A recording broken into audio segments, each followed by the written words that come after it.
Solar levelling का episode number 3 बाहर आ चुका है एंड हमें उसमें लेवलिंग सिस्टम के बारे में इंट्रोड्यूस किया गया है एंड थोड़ा बहुत बताया गया कि वो क्या है एंड बहुत लोगों को अभी भी समझ नहीं आ रहा है कि वो चीज़ क्या है एंड उसका ओरिजिन कैसे हुआ। तो आज की वीडियो में तुमको वही एक्सप्लेन करने वाला हूँ सोलर लेवलिंग की पूरी हिस्ट्री जो भी अभी तक हुआ एंड जिनवू को हमारे मेन कैरेक्टर को ये पावर कैसे मिली ना। ये वीडियो 2 पार्ट्स में होने वाली है। पहला पार्ट में जो तुम अभी देख रहे हो उसमें तुमको एक्सप्लेन करूंगा सोलर लेवलिंग की पूरी हिस्ट्री जो भी गॉड्स वगैरह की हिस्ट्री है एंड सेकंड पार्ट में मैं एक्सप्लेन करूंगा कि ये पावर जिनवू को क्यों मिली एंड कैसे मिली। तो ना ये पूरी स्टोरी पूरी कहानी शुरू होती है बहुत साल पहले से, जब हमारा यूनिवर्स में कुछ नहीं था, सिर्फ एक ही बंदा था, वो था एब्सोल्यूट बीइंग एंड ये बंदे के पास बहुत ज्यादा पावर थी। एंड अगर तुमको कंफ्यूजन हो रही हो तो ये बंदा इस स्टैचू ऐसा क्यों दिख रहा है तो वो तुमको मैं आगे एक्सप्लेन करूंगा वीडियो में ना। जब हमारे पूरे यूनिवर्स में कुछ भी नहीं था सिर्फ एब्सोल्यूट बीइंग के अलावा, सो उस बंदा बहुत ज्यादा बोर होने लगा and then he created rulers जो कि लाइट से बने हुए थे एंड मोनार्च जो कि डार्कनेस से बने हुए थे ना। जितने भी मोनार्च थे उसको एब्सोल्यूट बीइंग ने ऑर्डर किया कि तुम जाओ एंड अर्थ को डिस्ट्रॉय करो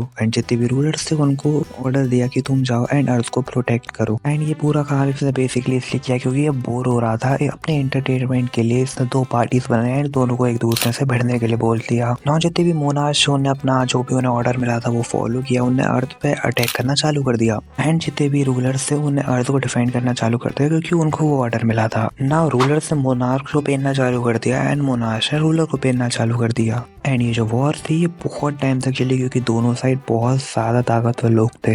बट जो रूलर्स थे वही एंडलेस वॉर से तंग आ गए एंड वो गए गॉड के पास, एब्सोल्यूट बीइंग के पास ना। वो एब्सोल्यूट बीइंग के पास जाके बोलते हैं कि हम आपके फेथफुल सर्वेंट्स हैं, इसलिए आप हमें पावर दो जिससे हम मोनार्च को हरा सके एंड दुनिया को बचा सके। रूलर्स ने हमारे क्रिएटर से बोला कि आप हमें थोड़ी पावर और दो एंड उस पावर का यूज करेंगे हम एंड जितने भी मोनार्च है उनको खत्म कर देंगे एंड उनका सर आपके कदमों में ला के रख देंगे। बट जो एब्सोल्यूट बीइंग था उसने तो सिर्फ अपने मजे के लिए इन दोनों को बनाया था एंड इन अपने मजे के लिए इन दोनों को लड़वा रहा था, इसलिए उसने कुछ नहीं बोला एंड वो वहां पे बिल्कुल शांत रहा ना। रूलर को समझ आ गया था कि एब्सोल्यूट बीइंग हमारे फेवर में नहीं है एंड वो तो सिर्फ दोनों पार्टी को इसलिए लड़वा रहा है क्योंकि वो बोर हो रहा था।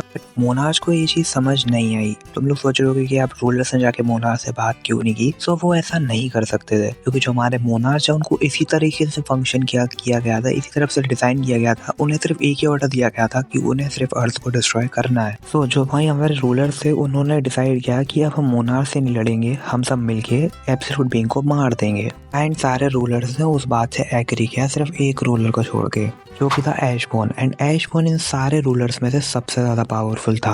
तो मान सकते हो ऐशबॉर्न इनका कमांडर था जिसने पूरी वॉर में जो कि मोनार्च के साथ चल रही थी उस पर सबसे आगे जाके लड़ा था कमांडर बन के। एंड एब्सोल्यूट बीइंग ने ऐशबॉर्न को इसी तरह से डिजाइन किया था कि अगर उसकी तरफ कोई रिटेलिएट करता है तो ऐशबॉर्न उनसे फाइट करे एंड एब्सोल्यूट बीइंग उससे बचाए। एंड अब तुम बोल रहे हो कि अगर एब्सोल्यूट बीइंग इतना ज्यादा पावरफुल था तो वो अपने आप को क्यों नहीं बचा पाया, तो उसका आंसर तो हमें पूरी मानवा में कहीं दिया नहीं गया। बट एब्सोल्यूट बीइंग ज़ैनो की तरह था जिसकी हमें अभी तक पावर नहीं बताई गई, बट वो जो भी क्रिएट कर सकता था, कुछ भी क्रिएट कर सकता था एंड कुछ भी डिस्ट्रॉय कर सकता था। उसके पास ये पावर थी बट उसके पास लड़ने की पावर नहीं थी। वो किसी को भी पावर दे तो सकता था बट वो पावर खुद के ऊपर अप्लाई करके लड़ नहीं सकता था and that's why he created Ashborn, क्योंकि अगर उसकी तरफ कोई भी रिटेलिएट करता है तो ऐशबॉर्न उसको संभाल लेगा ना। ऐशबॉर्न पावरफुल तो था बट वो इतना पावरफुल नहीं था कि बाकी के जितने भी 7 रूलर थे उन सबसे एक साथ लड़के जीत जाए। तो होना क्या था, ऐशबॉर्न और बाकी सारे 7 रूलर्स की लड़ाई चालू हो गई एंड इन दी एंड ऐशबॉर्न हार गया ना। ऐशबॉर्न के हारने के बाद रूलर्स ने ऐशबॉर्न को ऐसे ही छोड़ दिया क्योंकि वो उनका लाइक ब्रदर टाइप का था एंड देन फिर वो गए एब्सोल्यूट बीइंग से लड़ने एंड उन्होंने एब्सोल्यूट बीइंग को मार दिया। एब्सोल्यूट बीइंग को मारने के बाद जितने भी हमारे रूलर्स थे वो अपने आप को गॉड मानने लगे, गॉड बुलाने लगे एंड एब्सोल्यूट बीइंग के बनाए जितने भी टूल्स वगैरह थे उनको यूज करके अपने आप को पावर अप दिया एंड फिर उनको याद आया कि हाँ मोनार्च के साथ जो लड़ाई हो रही है उसको भी खत्म करना है। सो जो भी एब्सोल्यूट बीइंग के टूल्स थे उनको यूज करके उन्हें अपने आप को पावर अप किया एंड जितने भी मोनार्च थे उन सबको खदेड़ दिया एंड उनमें से एक मोनार्च किंग ऑफ जायंट को कैप्चर भी कर लिया एंड उसको कैप्चर करने के बाद जितने भी हमारे मोनार्च थे उनकी पावर है वो बहुत ज्यादा नीचे चली गई एंड सारे मोनार्च खत्म ही होने वाले थे, सारे मोनार्च को मारने ही वाले थे हमारे रूलर्स। तभी जो हमारा ऐशबॉर्न था वो गया हमारे मोनार्च के पास, उसने मोनार्च से बोला कि तुम मुझे अपनी टीम में ले लो एंड मैं तुमको ये रूलर्स वगैरह से डिफेंड करूंगा एंड मोनार्च ऐशबॉर्न की बात से एग्री भी कर लेते हैं। तुम लोग सोच रहे होगे कि ऐशबॉर्न ने ऐसा किया क्यों, ये मोनार्च के साथ जाके क्यों मिल गया। इसके लिए तुमको एक फ्लैशबैक में जाना पड़ेगा। तुम्हें याद होगा मैंने थोड़ी देर पहले तुमको बताया कि जितने भी रूलर्स थे वो ऐशबॉर्न से अगेंस्ट रूलर्स लड़े थे एंड उसको मरने की हालत में छोड़ गए थे। तो तभी ऐशबॉर्न को एक अपने अंदर न्यू पावर फील होती है जिसका नाम होता है अराइज। जब भी वो ये अराइज वर्ड बोलेगा उसके आसपास जितने भी लोग मर चुके होंगे वो उसकी शैडो आर्मी में आ जाएंगे एंड फिर वो जितने भी मरे लोग होंगे वो उसकी शैडो आर्मी में जुड़ जाएंगे एंड उसके लिए लड़ेंगे। सो ना ये पावर अवेकन करने के बाद हमारा जो ऐशबॉर्न है वो दोबारा जाता है अपने क्रिएटर को बचाने के लिए, बट तब तक वो वहाँ पे जाता है तो उसको बहुत लेट हो चुका होता है एंड जितने भी रूलर्स हैं वो एब्सोल्यूट बीइंग को मार दिए होते हैं। दैट्स व्हाई ऐशबॉर्न अपने मोनार्क के साथ हाथ मिला लेता है एंड एक मोनार्च बन जाता है। बट ना जब हमारा ऐशबॉर्न मोनार्क बनता है तब वो एक फ्रेगमेंट ऑफ लाइट नहीं रहता है, वो फ्रेगमेंट ऑफ डार्कनेस बन जाता है, जो कि मैंने तुमको एक्सप्लेन किया था। जो लाइटनेस से हमारे रूलर्स बने हैं, डार्कनेस से हमारे मोनार्च बने हैं, वही फ्रेगमेंट ऑफ डार्कनेस होता है। नाउ फ्रेगमेंट ऑफ डार्कनेस बनने के बाद हमारा सबसे पावरफुल रूलर ऐशबॉर्न बन जाता है द किंग ऑफ डेथ, और तुम बोल सकते हो द गॉड ऑफ डेथ। उनकी पावर होती है डेथ को कंट्रोल करना, वो डेथ को कंट्रोल कर सकता है एंड डेथ पे राज कर सकता है। और ऐशबॉर्न इतना पावरफुल पहले से था एंड उसको ये न्यू पावर मिलने के बाद वो इतना पावरफुल हो जाता है कि जो मोनार्च और रूलर्स के बीच में गैप था वो इक्वल हो जाता है, जिसकी वजह से हमारे न्यू मोनार्च के जैसे जिसका नाम था मोनार्च ऑफ शैडो को हम ऐशबॉर्न के नाम से भी जानते हैं। नाउ जब दोनों के बीच का पावर गैप इक्वल हो गया तो हमारे दोनों रूलर्स एंड मोनार्च के बीच की फाइट दोबारा चालू हो गई। बट क्योंकि ऐशबॉर्न इतना पावरफुल था उसकी वजह से जो हमारे मोनार्च थे इस बार रूलर्स तो बहुत ज्यादा भारी पड़ने लगे एंड धीरे धीरे करके जो हमारे ऐशबॉर्न की आर्मी थी वो शैडो आर्मी वो इतनी ज्यादा पावरफुल हो गई कि उसको अब हराने लायक कोई बचा ही नहीं था। एंड इस टाइम पे जब ऐशबॉर्न इतना ज्यादा पावरफुल हो गया था इस टाइम पे उससे सिर्फ रूलर्स ही नहीं मोनार्क भी लड़ना चालू कर देते हैं। तो दो monarch king of beast and king of demon हमारे ऐशबॉर्न की तरफ वॉर चालू कर देते हैं, ऐशबॉर्न से लड़ना चालू कर देते हैं। बट उसका कोई फायदा नहीं था, ऐशबॉर्न इतना ज्यादा पावरफुल था कि वो इजीली इन दोनों को मार सकता था। एंड इस वॉर में जो हमारा किंग ऑफ बीस्ट था वो तो भाग जाता है, बट जो किंग ऑफ डीमन था उसे जो हमारा ऐशबॉर्न है वो मार देता है एंड उसको एब्सॉर्ब कर लेता है। तब अब किंग ऑफ डीमन तो मर गया ना। ये वॉर तो खत्म हो जाती है बट इस वॉर के खत्म होने के बाद ऐशबॉर्न की जो आर्मी होती है उसको बहुत ज्यादा डैमेज हुआ होता है एंड तभी ऐशबॉर्न के सामने आते हैं जितने हमारे रूलर्स थे वो। ऐशबॉर्न सोचता है चलो अब इनसे फिर से लड़ाई चालू करते हैं, बट हमारे जितने भी रूलर्स थे वो ऐशबॉर्न से लड़ना नहीं चाहते थे। वो हमारे ऐशबॉर्न से माफी मांगते हैं, उनको फॉरगिव करने के लिए बोलते हैं, उनको माफ करने के लिए बोलते हैं। पर भाई ऐशबॉर्न को भाई गुस्से पर चढ़ा रहता है क्योंकि इन लोगों ने एब्सोल्यूट बीइंग को मार रखा था। बट रूलर्स उससे फिर से बोलते हैं कि हम लोग को माफ कर दो एंड वॉर को रोक दो, वॉर खत्म कर दो। ऐशबॉर्न बोलता है अगर तुम्हें वॉर खत्म करनी है कि तुम लोगों को मुझे मारना पड़ेगा।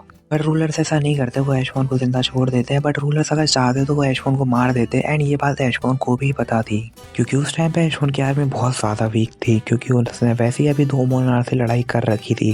ना ऐशबॉर्न डिसाइड करता है कि अब वो वॉर वगैरह नहीं करेगा हमारे रूलर्स के साथ, बट उसने अब डिसाइड कर लिया था जो किंग ऑफ बीस्ट है, जो अभी एक मोनार्च बचा है दो मोनार्च में से जिसने इसकी तरफ लड़ाई करना चालू किया था, एक वॉर स्टार्ट करी थी हमारे ऐशबॉर्न से। ऐशबॉर्न उसे दौड़ेगा एंड पकड़ के मारेगा एंड उसके बाद ऐशबॉर्न वो बैटलफील्ड से चला जाता है, एक रेस्ट करने चला जाता है जिससे वो अपनी पूरी शैडो आर्मी को दोबारा रिवाइव कर सके एंड जो हमारा किंग ऑफ बीस्ट है उसको मार सके जाके। नाउ ऐशबॉर्न अपनी पूरी आर्मी को रिवाइव कर लेता है एंड उसके बाद वो जब दोबारा आता है, जब मोनार्क को दोबारा मारने वापस आता है वो, अब उसे पता चलता है कि जो हमारे रूलर्स हैं उन्हें पहले ही जितने भी मोनार्क उनको खदेड़ रखा था, उनको बहुत बुरी तरीके से मार रखा था।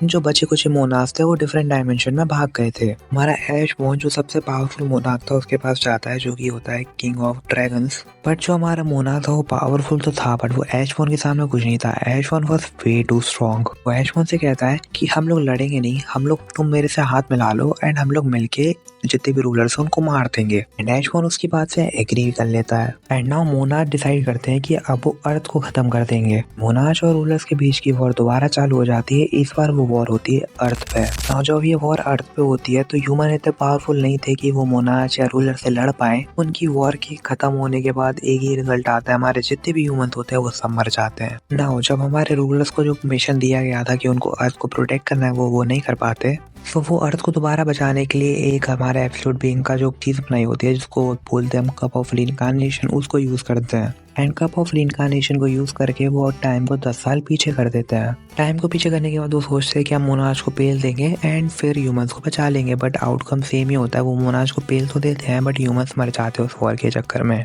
एंड ये लड़ाई बार बार होती रहती है, जो हमारे रूलर्स है वो बार बार टाइम पीछे करते रहते हैं बट ह्यूमंस बार बार मरते रहते हैं। एंड जो हमारा कप ऑफ रीइंकार्नेशन है वो अपनी लिमिट पे होता है, उसको सिर्फ ये रूलर्स एक ही बार यूज कर सकते हैं। रूलर्स के पास आखिरी मौका था अर्थ को बचाने का।